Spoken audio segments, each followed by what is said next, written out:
किसी भी कारणवश अकस्मात आपकी बात सिद्ध हो जाती है, जो आप कह दिए, तो आप उसके सिद्ध हो जाने पर जो आपने कहा, आपको दुख होना चाहिए। आपने जो चाहा वो हो गया, आपने जो मांगा वो हो गया, आपने जो कहा वो हो गया, तो आपको दुख मानना चाहिए। नहीं नहीं, ये अगर बात मेरे अंदर आ गई तो मैं भगवत प्राप्ति नहीं कर पाऊंगा, इस बात का दुख होना चाहिए।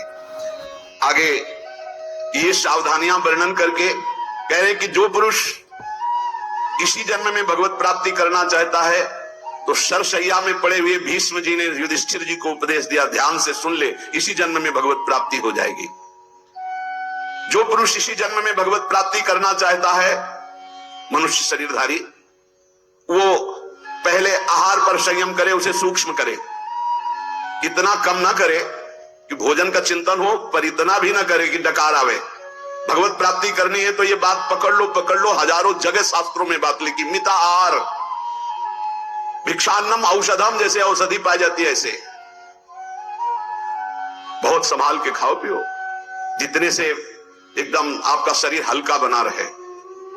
एक दो शरीरों को तो रोग हो जाता है, वो क्या कहते हैं, जो गले में होती गांठ, थायराइड है ऐसे, वो तो बात अलग है कि भाई अब थायराइड हो गया है, नहीं तो खाईराइड में ज्यादा तगड़ाहट हो रही, खाईराइड खूब खाते चले जा रहे। जिसको इस जन्म में भगवत प्राप्ति करनी, भोजन पर पहले सुधार करे, अल्पाहार और सात्विक भोजन, चाट चटोरा भोजन की तरफ से बचे। अगर भगवत प्राप्ति करनी है, अल्पाहार करे, प्रकृति से परे अविनाशी पद की प्राप्ति के लिए प्रकृति के आकर्षण पर विजय प्राप्त करना पड़ेगा।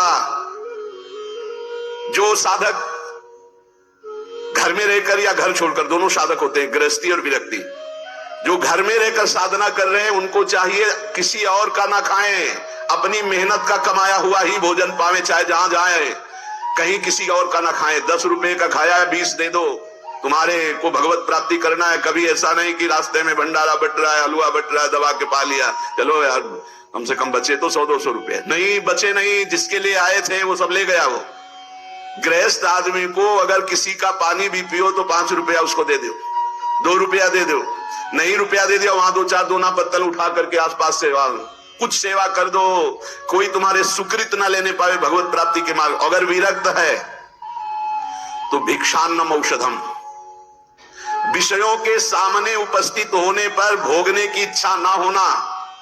गृहस्थ हो, तुम्हारे धर्म के विरुद्ध भोग का अवसर आ गया, हट जाओ, भाग जाओ, प्राण बचा लो, मत भोगना, नहीं तो भगवत प्राप्ति में बाधा।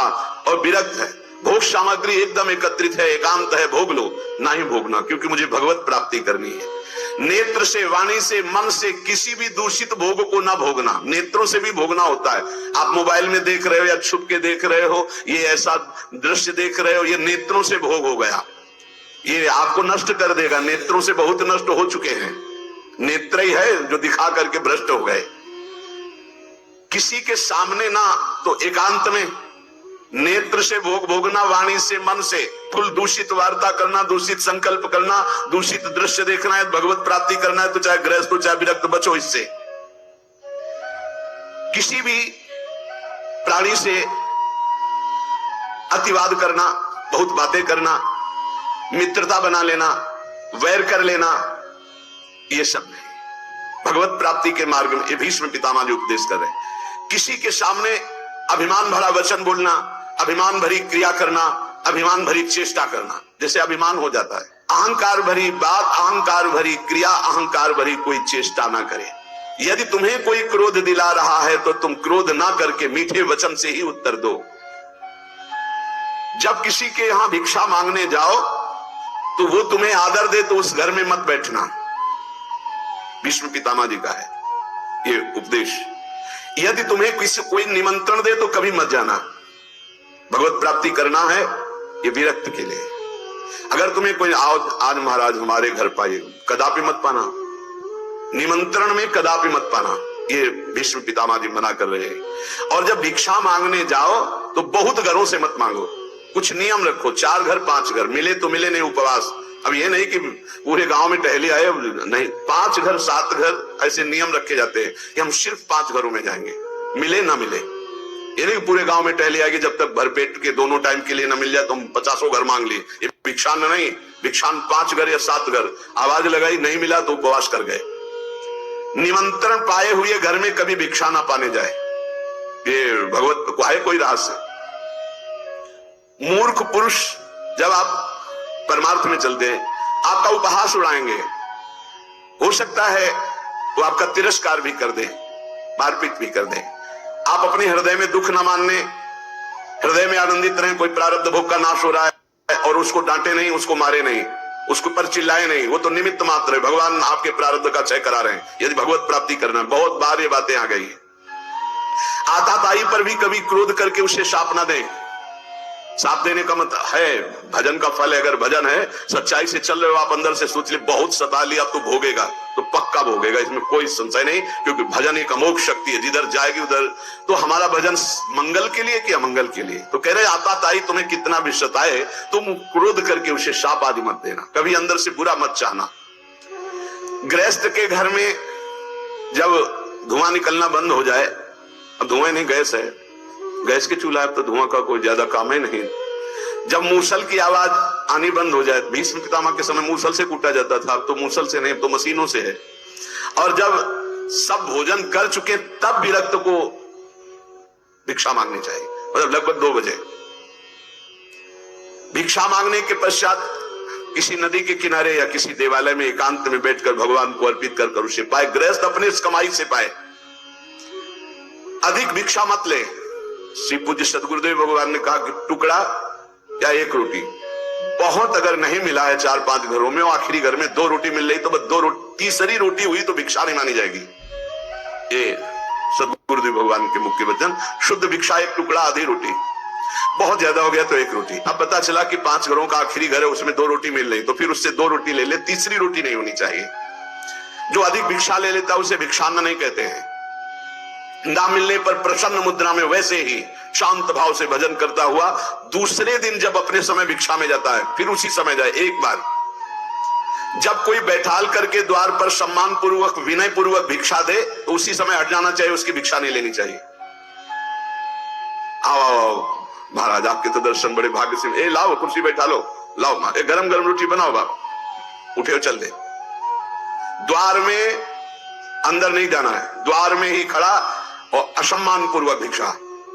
ना किसी का आसन ग्रहण, ना किसी के मृदु वचन, ना किसी की स्तुति, ना कोई अर्थ। जब रोटी मांगने निकले किसी ने 10 रुपया दिया तो ऐसे कोई भिक्षुक है, भिखारी है इस बात के? नहीं, केवल आचार्य आदेश, प्राण पोषण के लिए अन्न, रोटी है तो दे, नहीं तो राधे श्याम चल दिया। सिंहवत व्यवहार। विविध प्रकार के व्यंजनों को न खाए। अरे भाई बहुत विचित्र। भगवान की प्राप्ति के मार्ग में सबसे ज्यादा इस रसेंद्री पर दृष्टि डालो। बहुत विचित्र खेल है, बहुत विचित्र, बहुत सावधान। अब आज का जो वातावरण है, बहुत भोजन के लिए बहुत आगे चलकर और अव्यवस्था हो जाएगी। कैसे भजन होगा, कैसे भजन होगा? भगवान को अर्पित करके दाल रोटी खाओ, खूब हरि के गुण गाओ। अगर इधर उधर खान पान करोगे तो हम पक्का कह सकते हैं भजन तो नहीं हो सकता है। भजन का नाटक भले आप कर लो, भजन का नाटक कर सकते हो। भीष्म पितामह जी कहते हैं कि जो विरक्त भाव से भगवान के मार्ग में चले हैं, वो किसी उजड़े हुए खंडहर में या देवालय में या वृक्ष के नीचे या किसी संत का बनाया हुआ स्थान, उसमें वास कर, स्वयं का कुछ नहीं होना चाहिए। अपने शरीर निर्वाह केवल करना है, बने बनाए बिलों में वास कर लिया। घर गृहस्थी के यहाँ नहीं, विरक्त को घर गृहस्थी के यहाँ शयन नहीं करना चाहिए। हम भ्रमण किए हैं, बड़े संतों का संग किए, तो हमने देखा कि गांव के बाहर स्कूल, मंदिर या किसी बट वृक्ष के नीचे या भगवान शंकर का छोटा मंदिर, वहां घरों में गृहस्थों के सैया पे शयन करोगे और भजन नंदी बनोगे तो सिद्ध ही हो तो प्रणाम, नहीं साधक है तो चौपट हो जाएगा। क्योंकि परमाणु वहां है, वहां गृहस्थी के परमाणु। घर गृहस्थी में बस मधुकरी मांगी हो बाहर। बहुत सावधानी की जरूरत है। भीष्म पितामह जी कह रहे हैं विरक्त को अपने मन को अचल और स्थिर करने के लिए कहां शयन करे? वृक्ष के नीचे, उजड़े हुए खंडहर, देवालय, ऐसे बाहर, या किसी संत का जहां साधु समागम। किसी भी गृहस्थ के घर में विरक्त को शयन का अधिकार नहीं। बाहर बहुत ही ऐसी अव्यवस्था है तो स्कूल होते हैं गांव में, या गांव के किनारे कोई न कोई छोटा मोटा मंदिर होता है, लता वृक्ष होते हैं। अपना आहार करो, एकांत सेवन करो। अपने तो करुणा है, धाम में वास मिला हुआ है श्री जी के। जो किसी गृहस्थ से राग कर लेता है, विरक्त होकर के उसके अंदर पाप कर्म की इच्छा प्रकट होने लगती है। बहुत सावधान। नित्य तृप्त रहो, भगवत चिंतन में छके रहो, संतुष्ट रहो भगवत चिंतन में, मुख प्रसन्न रहे, इंद्रियां शासन में रहे, निर्भय रहो भगवत मार्ग के पथिक। हर समय नाम जप चलना चाहिए। मौन का आश्रय लो नाम जप बढ़ाने के लिए। वैराग्य की भावना को पुष्ट रखो। समस्त जगत के पदार्थ नाशवान है, किसी पर आसक्त मत हो। सब ये उत्पत्तिशील जितने सब विनाश को प्राप्त होंगे, इसलिए सत्य नहीं है, सत्य सच्चिदानंद भगवान है। मन और इंद्रियों को संभालना ही साधना है, यही तपस्या है। अपनी इंद्रियों और मन को संभाल लो। अष्टावात्म गुणाः, जिस साधक में संत में 8 गुण है वही भगवत प्राप्ति कर पाएगा। शास्त्र है, दया सर्वभूतेषु, शांतिरनुसूया, शौच मानयासौ, मंगल कार्पण्य मस्पृहा। कह रहे सबसे पहला है दया। दया सर्वभूतेषु। अगर आप साधक हैं, भजन मार्ग में हैं, परे वा बंधु वर्गे वा मित्रे द्वेष्टे वा सदा आपन्ने रक्षितव्यम तु दयैषा परिकीर्तिताः। दया किसे कहते हैं? अपने पराये का भेद नहीं है। मित्र हो या शत्रु हो, वो भारी दुख में पड़ा हुआ है, तो जितना हमें शारीरिक बल, बौद्धिक बल, तप बल प्राप्त है, हम उसका प्रयोग करके उसकी रक्षा कर ले, पर आसक्त ना हो। रक्षा करना, चाहे वो मित्र हो या शत्रु हो, कोई भी हो। साधुता का हृदय, भक्त का हृदय कैसा होता है? परे वा बंधु वर्गे वा मित्रे द्वेष्टे वा सदा। वो पराया है, अपना ये भेद तो होता नहीं इस भगवत मार्ग के पथिक में। मित्र है या शत्रु है, अगर वो विपत्ति में फंसा हुआ है तो शरीर बल, तप बल, वाणी बल, हर बल के द्वारा हम उसकी रक्षा करेंगे, पर अपनापन नहीं करेंगे। जैसे मृग की रक्षा की, पर अपनापन ममता कर लिया तो अगला जन्म मृग का बना। दया बिना साधु कसाई, और दया करी तो आफत आई। इसलिए दया बहुत संभाल के। दया क्या? हमारे में जितना बल है हम आपके कल्याण के लिए प्रयोग किया और अलग हो गए। आसक्त नहीं हुए, कभी उससे धन्यवाद पाने की इच्छा नहीं की, उसे दया कहते हैं। दूसरा, शांति। बाह्य आध्यात्मिके चैव दुखे चोत्पादिते क्वचित न कुप्यति न वा हंति सा क्षमा परिकीर्तिता। ये साधक के लक्षण। पहला दया, दूसरा ऐसा क्षमा कि कोई आपको शारीरिक या मानसिक पीड़ा पहुंचा रहा है, आपको क्रोध नहीं आना चाहिए। उसे न मारना है, न कड़वे वचन बोलने, न संकल्प के द्वारा उसको नष्ट करना है। इसी का नाम शांति, इसी का नाम क्षमा है। जिसके अंदर दया है, शांति क्षमा है। न गुणान गुणिनो हंति स्तौमि मंद गुणानपि नान्य दोषेषु रमते सानुसूया प्रकृतिता। गुणी के सद्गुणों का हनन अर्थात अपलाप न करना, किसी भी सद्गुणी में दोष न निकालना, थोड़े गुण वाले प्राणियों को भी उत्साह बढ़ा देना भगवत मार्ग में। दूसरों के कभी दोषों पर दृष्टि डालकर उसे नीचा दिखाने के लिए न वर्णन करना, ये अनुसूया, इसे अनुसूया कहते हैं। दया, क्षमा, अनुसूया। और अभक्ष परिहारश्च संसर्गश्चापि निर्गुणैः स्वधर्मैः च व्यवस्थानं शौचमें तत्प्रकीर्तितम्। पवित्रता। शौच क्या? कभी भी अभक्ष पदार्थ ना खाना, जिसे शास्त्र निषेध करता है, कभी जबान पर नहीं जाना चाहिए। प्याज, लहसुन, मांस, मदिरा, नाना प्रकार के सब नहीं पाना चाहिए। एक बोले दीक्षा लिए थे कि पत्नी तो दीक्षा नहीं ले, पर वो प्याज लहसुन बना के खाती हो, कहते हम कोई गुरु मंत्र थोड़ी लिए, अब हम क्या करें, फिर खाना ही पड़ता है। कैसे खाना पड़ता है? वो अपनी निष्ठा पे, तुम अपनी निष्ठा पे नहीं आ सकते। अपनी निष्ठा पे आना पड़ेगा, या वो बदले या तो तुम बदलो। तुम कंठी तिलक लेकर बदल गए कि तुम प्याज लहसुन खा रहे हो, पत्नी खा रही इसलिए नहीं भाई। दोनों हैं, एक ही जगह भोजन बनना है, तो एक को तो सुधरना पड़ेगा। या तो फिर आप अपने लिए रोटी ले लीजिए और नमक से पा लीजिए। जय दिन आप नमक रोटी पाएंगे, तय दिन उसका हृदय जलेगा और उसको सुधरना पड़ेगा, प्याज लहसुन छोड़ना पड़ेगा। लेकिन जो गुरुमंत्र लेकर के अभक्ष पदार्थ खाता है, वो अपवित्र बुद्धि हो जाती है, भ्रष्ट बुद्धि हो जाती है। इसलिए बहुत सावधान। हमने कई बार प्रार्थना की कि प्याज लहसुन तमोगुणी है, वो भजन में बहुत बाधक है, इसलिए उसको कदापि नहीं पाना चाहिए। अभक्ष परिहारश्च, बासी भोजन, दूषित भोजन, ये अभक्ष जो पदार्थ बताया गया है, उसे नहीं पाना चाहिए। दुर्गुण रहित प्राणियों का संसर्ग नहीं करना चाहिए। पवित्रता का मतलब केवल स्नान ही कर लेना नहीं है। अभक्ष पदार्थ नहीं खाना और कुसंग नहीं करना। कुसंग भी अपवित्रता है। और स्वधर्म में दृढ़ रहना, इसी को पवित्रता कहते हैं। पवित्र भोजन पाना, सत्संग करना और स्वधर्म में दृढ़ रहना, सच्ची पवित्रता इसे कहते हैं। शरीरम पीड्यते येन शुशुभे नापि कर्मणा अत्यंतम तन्न कर्तव्य मनायासा च उच्यते। जो श्रेष्ठ भागवतिक कर्म के लिए अत्यंत कष्ट सहता है उसको अनायास तपस्या कहते हैं। भारी से भारी कष्ट को सहने के लिए तैयार है। बुखार है लेकिन हमें सत्संग में जाना है, शरीर पीड़ा में है लेकिन हमारी दिनचर्या है, हम प्रभु के दर्शन करेंगे जाके, हम सत्संग सुनेंगे जाके, हम अपने प्रभु की सेवा करेंगे, ऐसी होनी चाहिए।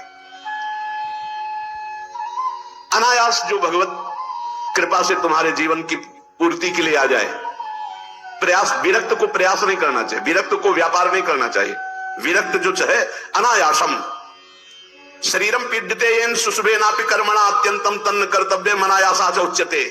किसी भी तरह विरक्त भाव वाले को, गृहस्थ को मेहनत करके कमा के अपने पर शरीर का पोषण, और विरक्त को अनायासम आकाश वृत्ति या मधुकर वृत्ति, ऐसे भाव से व्यापार आदि करके बुद्धि भ्रष्ट हो जाएगी, हरि और गुरु से विपरीत बुद्धि चली जाएगी। अरे भाई तुम कितना कमा सकते हो, देनहार कोई और है, देत रहते दिन रैन, लोग भरम मुंह पे करे तासो नीचे नयन। अरे वो लक्ष्मीपति ऐसे, अरे जो चाहिए नहीं हो हमारे को क्या, हम तो, हमें प्रभु चाहिए, फिर कैसे। बहुत सावधान, बहुत सावधान। कभी कभी गुरुजन संकोच करते हैं तो इशारा उनका समझना चाहिए, और जब वो प्रकट कह दे तो भूल जाओ। अगर कदम उसी मार्ग पर रखोगे तो बहुत दूर निकल जाओगे, बहुत फिसल जाओगे। अनंत जन्मों के बाद अवसर मिला है माया से मुक्त होने के लिए।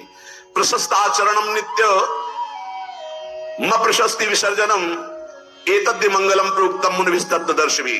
सदैव गुरुदेव के उपदेश और शास्त्र सम्मत कर्म करना चाहिए, कोई भी अशुभ कर्म नहीं करना चाहिए। तत्वदर्शी मुनियों द्वारा बताए हुए मार्ग से सदैव मंगल होता है, इसे मंगल कहते हैं।